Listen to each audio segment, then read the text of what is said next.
These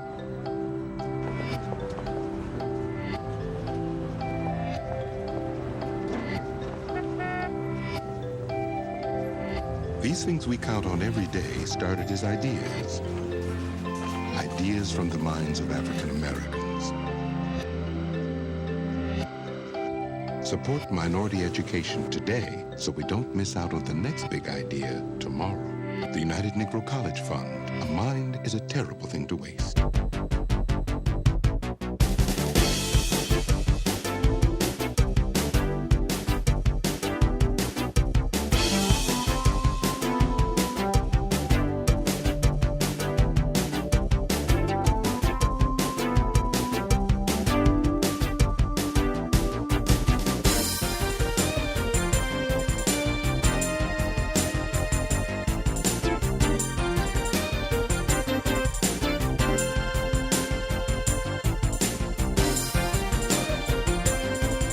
You don't have to be brilliant to be an engineer. You have to be steady.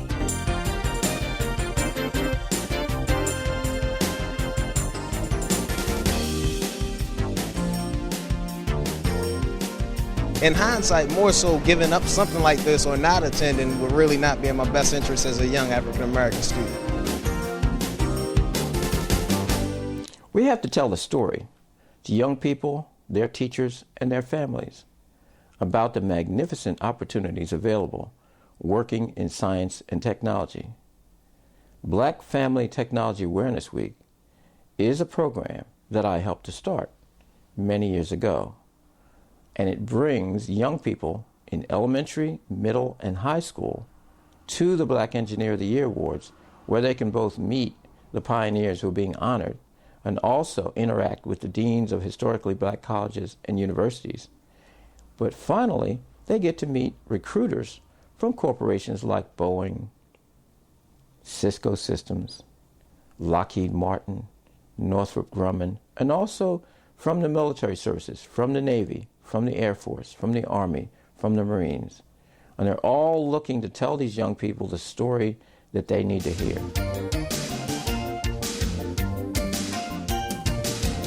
When you went around the country, working for IBM or doing appearances as Engineer of the Year, what kind of response did you get from people in other companies?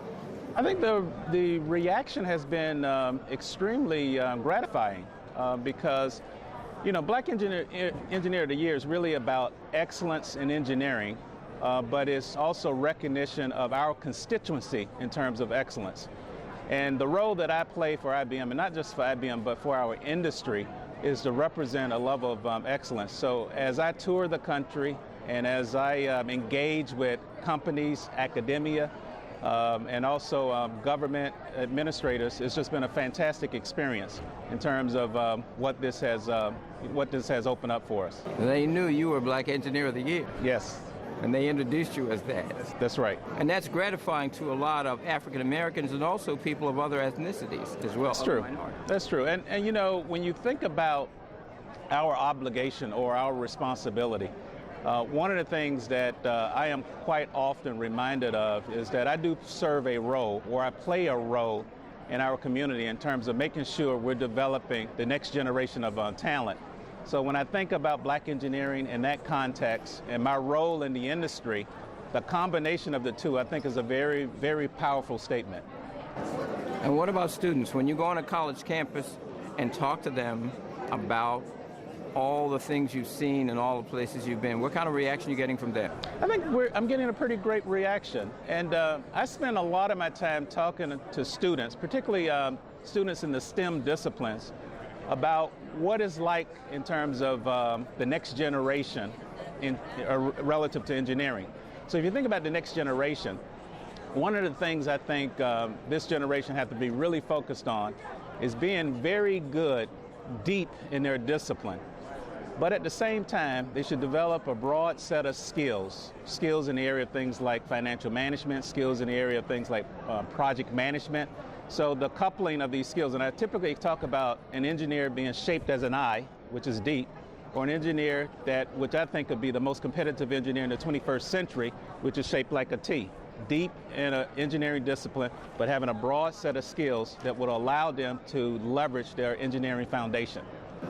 And these days, an engineer really does have to look even into the soft skill areas. That's right. And one of the interesting things that we promoted in IBM is a new discipline around services. Because if you look at the opportunities in the marketplace and the transformation that's occurring in the marketplace, services actually represent a huge opportunity. And it almost reminds you of when IBM was struggling with this problem called computers. And we actually taught the first class in computer science in a partnership with Columbia University.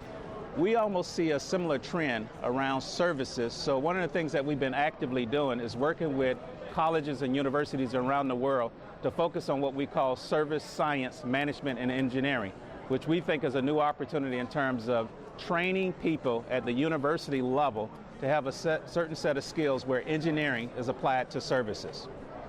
Can we talk about that a little more? Service, science, engineering. Service sciences, management, and engineering. That's right.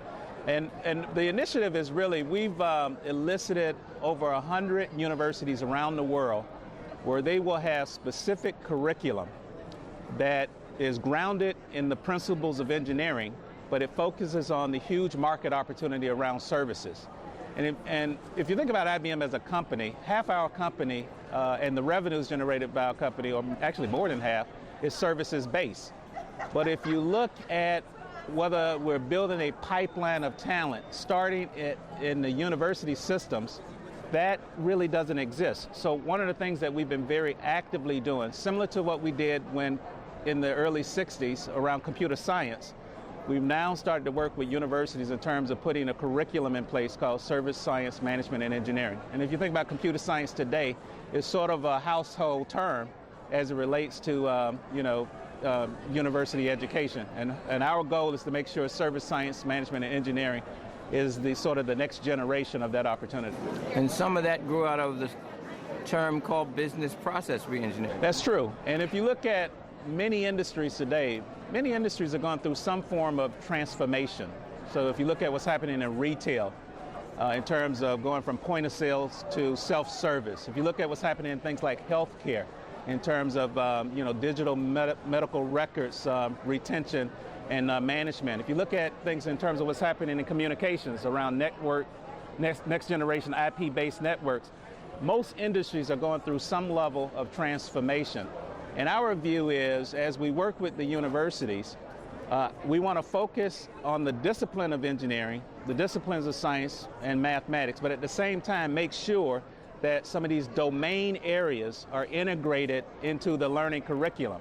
So service science, management, and engineering is one way to look at it in terms of going after the services opportunity, but there are also other opportunities in terms of how you better connect financial management with engineering, how to better connect healthcare with engineering. So it's much more of a blended set of capabilities, given that the industry is going through business process transformation, which is the connection of IT, information-based technology, with market insights and the types of markets you want to serve.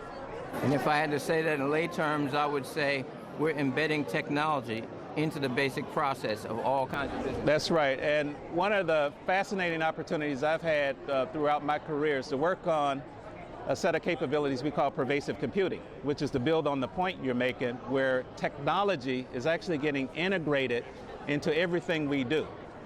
And technology is really the transformational force behind, deployment and ease of use and the applications of the things we do each and every day.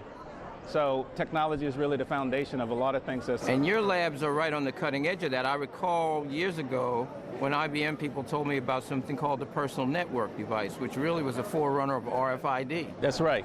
So I actually have the unique privilege to work with thousands of engineers, programmers, and architects around the world.